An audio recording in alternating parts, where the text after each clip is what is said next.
Story நேரம் Tamil வியூவர்ஸ்க்கு hi. நம்ம powerful பிரின்ஸோட 3rd எபிசோட்ல என்ன ஆக போகுது அப்படின்னு தான் இன்னைக்கு இந்த வீடியோல பார்க்க போறோம். லியாங்கோட அப்பா கிட்ட அந்த அங்கிள் வந்துட்டு இப்ப மட்டும் லியாங்குக்கு கல்யாணம் நடக்கணும் தானியா கூட அப்படின்னா அந்த அத்தை பொண்ணு உயிரோட இருக்க கூடாதுன்னு சொல்ல லியாங்கோட அப்பாவும் சரி அவளை முடிச்சிடுறோம் அப்படின்னு சொல்லிக்கிட்டு இருக்கான். இங்க இன்னொரு பக்கம் பார்த்தா நம்ம மீனா யூவை விடாம என் ஃப்ரெண்டு இங்க வந்தான்னு நீ சொன்ன, நான் அவளை தேடி இங்க வந்தேன், அவ இங்க இல்ல, அவ வர வரைய இந்த இடத்த விட்டு நானும் போக மாட்டேன் நீயும் போக கூடாதுன்னு யூவை கண்ணிலே குத்தி காயமாக்குனது மட்டும் இல்லாம புடிச்சு வச்சிட்டு இருக்கா. எம்மா என்ன விடுமா, அவனை பத்தி நான் தப்பா நினைச்சிட்டேன் அப்படின்னு யூ கெஞ்சாத குறையா கேட்டுட்டு இருக்கான். இங்க இன்னொரு பக்கம் அந்த அத்தை பொண்ணை கூட்டு ஒரு வேலைக்காரன் பக்கத்து ஊருக்கு டிராவல் ஆயிட்டு போயிட்டு இருக்கான். அவன் மட்டும் நல்ல சாப்பாடெல்லாம் சாப்பிட்டுட்டு இந்த பொண்ணுக்கு பரிதாபமா சாப்பாடு வாங்கி தரான். யோ எனக்கு ஏதாவது நல்ல சாப்பாடு வாங்கி கொடுங்க, கறி வாங்கி கொடுங்க, எனக்கு குழந்தை பிறக்க போகுது, நான் ஸ்ட்ராங்கா இருக்கணும், என்னை இப்படிதான் பாத்துக்க சொல்லி என் அத்தை அனுப்புனாங்களா அப்படின்னு அவ கேட்டுட்டு இருக்க. இவ்வளவுதான் அனுப்புனாங்க, சாப்பிட முடிஞ்சா சாப்பிடு இல்லைன்னா சும்மா இருன்னு வேலைக்கார பையன் கூட இப்ப இவெல்லாம் மதிக்காம பேச ஆரம்பிக்கிறான். ஏன்னா இவ என்னதான் இருந்தாலும் தூக்கி போடப்பட்ட ஒரு ஆள் தானே அப்படின்னு. அப்பன்னு பார்த்து கரெக்டா பக்கத்து டேபிள்ல இருக்கிற ஒரு ஆள் ஜின்செங் அப்படின்னு ஒரு மூலிகையை எடுத்து வச்சு, இது மட்டும் இருந்ததுன்னா பிரசவம் எவ்வளவு ஈஸியா நடக்கும், இந்த மூலிகை யாருக்கு வேணும் அப்படின்னு கேட்டுட்டு இருக்க. கரெக்டா அந்த பொண்ணு போயிடுறா. அத்தை பொண்ணு இருக்கிற காசை கொடுத்து இந்த மூலிகையை எனக்கு கொடுங்க, குழந்தை பிறக்க போகுதுன்னு கேட்க, இந்த காசுலாம் பத்தாது, இன்னும் நிறைய காசு வேணும் அப்படின்னு அந்த மூலிகையை வச்சுட்டு இருக்கவரு சொல்லிடுறாரு. கரெக்டா அப்ப அங்க ஒரு பொண்ணு உள்ள வரா. இவ பேரு மிங்சு, நம்ம தானியா இருக்கால, அவ அந்த குடும்பத்தோட 4வது பொண்ணு. ஆனா முதல் முறையான மனைவிக்கு பிறந்த பொண்ணுங்கிறதால அவ கொஞ்சம் ஹை ஸ்டேட்ல இருக்கா. ஆனா இந்த மிங்சு இருக்காலே, அவங்க அப்பாக்கே துணை மனைவிக்கு பிறந்த பொண்ணு, அதாவது இந்த குடும்பத்தோட 3வது பொண்ணு. அவங்க வந்திருக்கா, அவளோட அம்மா அங்க வந்துட்டு இருக்கா. இந்த ஜின்செங்க நான் வாங்கிக்கிறேன், அவளுக்கு கொடுக்க வேண்டாம் அப்படின்னு அந்த அத்தை பொண்ணு நடுவுல தடுக்க வர, அவளை கையில வச்சிருக்க சாட்டையை வச்சு ஒரே தள்ளு தள்ள அந்த பொண்ணு நெருப்புல விழற மாதிரி போயிடுறா. கரெக்டா அங்க நம்ம ஜியாங்ஷு வந்துடுறான், அந்த பொண்ணை காப்பாத்திடுறான். மிங்சு பார்த்த அடுத்த செகண்ட்லயே ஜிங்ஷு கிட்ட காதல்ல விழுந்துடுறா. என்ன பிஹேவியர், இந்த பொண்ணு பிரெக்னெண்டா இருக்காங்க, இவங்களை கூட்டு போங்க அப்படின்னு சொல்லிட்டு தனியா அத்தை பொண்ணை கூட்டு போக வைக்கிறான். அவளை காப்பாத்துறதுக்காக தான் நம்ம ஜியாங்ஷு இந்த இடத்துக்கே வந்திருக்கான். அது தெரியாம இந்த மிங்சு பின்னாடியே போயிட்டு நான் உங்களுக்கு ஏதாவது ஹெல்ப் பண்ணுமா அப்படின்னு கேட்டுட்டு அவன் அழகுல வாங்கிட்டு இருக்க. பார்க்க பல பலன் இருக்கதெல்லாம் கோல்டு இல்லைன்னு கேள்விப்பட்டிருக்கேன் அப்படின்னு அங்க இருந்து போயிடுறான். மா எதுக்குமா அவன் என்னை பார்த்து இப்படி ஒரு வார்த்தை சொன்னா அப்படின்னு சொல்லிட்டு மறுபடியும் இந்த மிங்சு அவங்க அம்மா கிட்ட போய் பேசிட்டு இருக்கா. இன்னும் கொஞ்ச நேரத்துல நம்ம ஊருக்கு போயிருவோம், அப்புறம் எங்க அப்பா என்ன பாத்துருவாரு, அப்புறம் நான் யாருக்கும் கவலைப்பட தேவையில்லை அப்படின்னு மிங்சு சொல்லிக்கிட்டு இருக்கா. இந்த மிங்சு தானியாவோட அப்பா கூட, அதாவது அவளோட அப்பா கூட பார்டர்லயே இருந்தவ, அதனால அவங்க அப்பாவுக்கு கொஞ்சம் எக்ஸ்ட்ரா செல்லம் வேற. இங்க நேரா அந்த பொண்ணு ரூம்ல இருக்கிறது தெரிஞ்சுட்டு நம்ம தானியா உள்ள வந்துடுறா.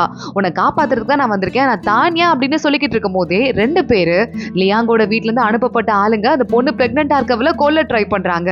தானியா நேரா அந்த பொண்ணு மேல விழுந்து தான் செத்தாலும் பரவாயில்லன்னு காப்பாத்த ட்ரை பண்ண, அதுக்குள்ள அங்க ஜியாங்ஷு வந்துடுறான். அவங்க 2 பேரையும் கொண்டு போட்டுட்டு, என்ன அந்த பொண்ணு மேல போய் விழுந்துட்டு இருக்க, உன் உயிர் உனக்கு வந்துட்டு ஈஸியா இருக்கா என்ன அப்படின்னு கேட்க, இதுக்கு பேர் தான் ஹீரோன்னு சொல்லுவாங்க அப்படின்னு நம்ம தானியா சொல்லிக்கிட்டு இருக்கா. என்ன கொல்றதுக்கு தான் ஆள் அனுப்புனாங்களா, என்ன அநியாயம் இது, என் வயித்துல அவங்க குடும்பத்தோட வாரிசு தானே இருக்கு அப்படின்னு சொல்ல, அவங்க என்ன உனக்கு கல்யாணம் பண்ணி வைப்பாங்க நான் நினைக்கிறேன் அப்படின்னு ஜியாங்ஷு சொல்லிக்கிட்டு இருக்கான். தானியா பாக்குறா, நான் அந்த பையனை சத்தியமா கல்யாணம் பண்ணிக்க மாட்டேன், நீ மட்டும் பத்திரமா இருந்தேனா கொஞ்ச நேரத்துக்கு அப்புறம் எல்லா பிரச்சனையும் முடிஞ்சதுக்கு அப்புறமா லியாங்க உனக்கே கல்யாணம் பண்ணி வைக்கிறதுக்கு நான் வேணா பேசி பாக்குறேன்னு சொல்ல, அதெல்லாம் நடக்காத காரியம் அப்படின்னு ஜியாங்ஷு சொல்லிக்கிட்டு இருக்கான். இவங்க 2 பேரும் நடக்குமா நடக்காதான்னு மாறி மாறி அடிச்சிட்டு இருக்க. அதுக்குள்ள அந்த அத்தை பொண்ணுக்கு பிரசவ வலி வந்துருது. வெளியே ஜியாங்ஷு வந்து நின்னுட்டு இருக்கான். டாக்டர் ஒருத்தங்க உள்ள போயிடுறாங்க. கரெக்டா அப்பன்னு பார்த்து இந்த மிங்சு மறுபடியும் வந்துடுறா. இந்த மூலிகை தான் குழந்தை ஈஸியா பிறக்கும்னு தெரியும்ல, இப்ப இது வேணும்னா யார் வேணா வாங்கிக்கலாம்னு சொல்ல, உள்ள குழந்தை பிறக்கிறதுல உண்மையாவே கொஞ்சம் சிக்கல் நடந்துட்டு இருக்கு. அந்த பக்கமா வர தானியா வெளிய மிங்சு பேசிட்டு இருக்கதை கேட்டுடுறா. இவ மிங்சு வாச்சே, இவ என்ன பண்ணிட்டு இருக்கா அப்படின்னு யோசிச்சுட்டே கதவு வழியா கையை மட்டும் விட்டு அந்த மூலிகையை கையில எடுத்துடுறா. இதுக்கான விலையை நீங்க தான் கொடுக்கணும் அப்படின்னு சொல்லிட்டு வெளியே அந்த மிங்சு கேட்டுக்கிட்டு இருக்க. உள்ள இருந்துட்டு தானியா ஏதோ இந்த பிரசவம் நடக்கிறது நம்ம ஜியாங்ஷுவோட ஒய்ஃப்க்கு மாதிரி நடிக்க ஆரம்பிக்கிறா. உங்க ஒய்ஃப்க்கு தானே குழந்தை பிறக்குது, உங்கள்ட்ட கோச்சிட்டு தானே அவங்க இவ்வளவு தூரம் வந்துட்டாங்க, காசு கொடுங்கன்னு சொல்ல ஜியாங்ஷு பாக்குறான் நல்ல கிரிமினல் பொண்ணுதான் அப்படின்னு கொஞ்சம் காசு எடுத்து மிங்சு கிட்ட கொடுக்குறான். இது பத்தாதுன்னு மிங்சு சொல்ல, இவ்வளவுதான் அதோட ஒர்த்து, நீ எக்ஸ்ட்ரா காசு போட்டு வாங்கினா நான் என்ன பண்றது அப்படின்னு ஜியாங்ஷு சொல்ல, உடனே இவன் நொந்து போயிட்டு சே நம்ம வேஸ்டா காசு நிறைய கொடுத்து செலவு பண்ணிட்டோமோ அங்க இருந்து போயிடுறா.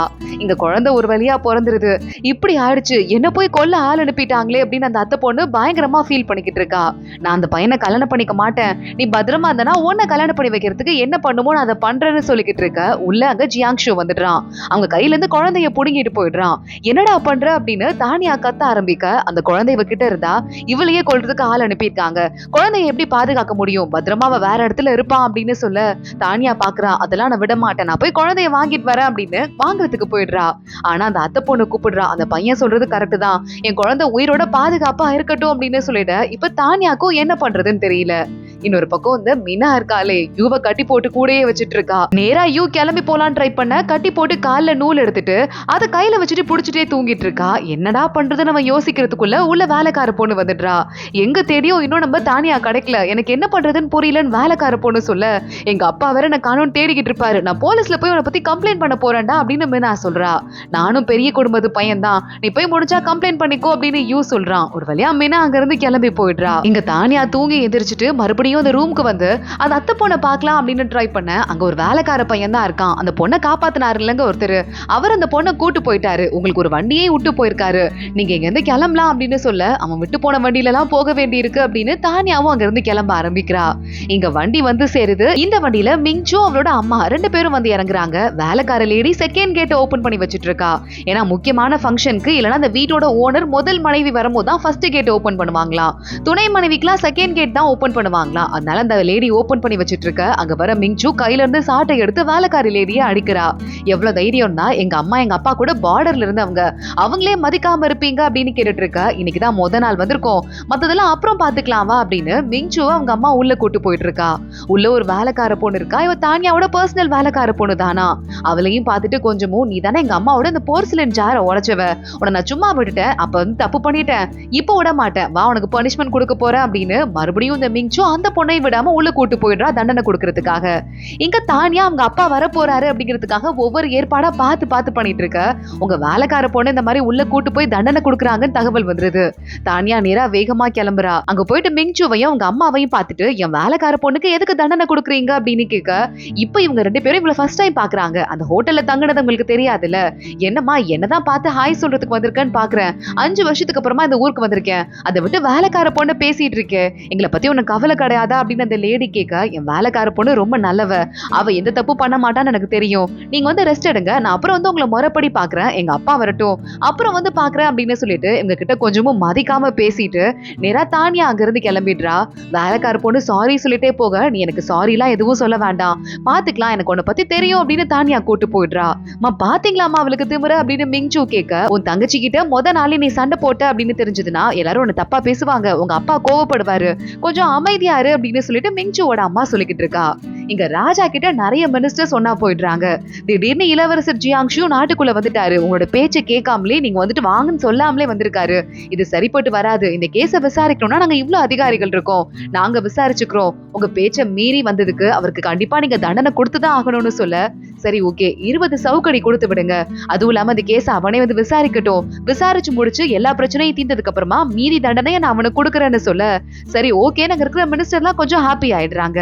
பார்த்தா இங்க நம்ம ஜியாங்ஷு நல்லா ஜாலியா ரூம்குள்ள உட்காந்துட்டு இருக்கான். வெளியே அவனோட ட்ரெஸ்ஸை மட்டும் கட்டி போட்டு அதுக்கு 20 சவுக்கடி கொடுத்துக்கிட்டு இருக்காங்க. ராஜாவோட அசிஸ்டன்டே வந்து சவுக்கடி முடிஞ்சிருச்சு, இந்த தண்டனைய மனசுல வச்சுட்டு எப்பவுமே நீங்க தப்பான பாதையில போகாம பிஹேவ் பண்ணிக்கணும்னு சொல்ல, தேங்க்ஸ் பாயிண்ட் வாங்க அப்படின்னு ஜியாங்ஷு சொல்றான். கூட அவன் ஃப்ரெண்டு ஜின்ரான் வந்துடுறான். டே என்னடா நடக்குது, இங்க 2 பேரும் எங்க போனீங்க, எப்ப திரும்பி வந்தீங்க, ஒன்னும் புரியலையேன்னு கேட்க, இங்க பாருடா நிறைய பிரச்சனை நடந்துட்டு இருக்கு, தானியாவோட குடும்பமும் அந்த லியாங்கோட குடும்பமும் கல்யாணம் பண்ணிக்கிட்டாங்க அப்படின்னா தானியாவோட அப்பா ரொம்ப ஒரு வீரமானவர், அவர் இந்த பிரச்சனையில மாட்டிக்குவாரு, அவர் நாட்டுக்காக நிறைய நல்லது பண்ணிருக்காரு அப்படின்னு ஜியாங்ஷு சொல்ல ஆரம்பிக்கிறான்.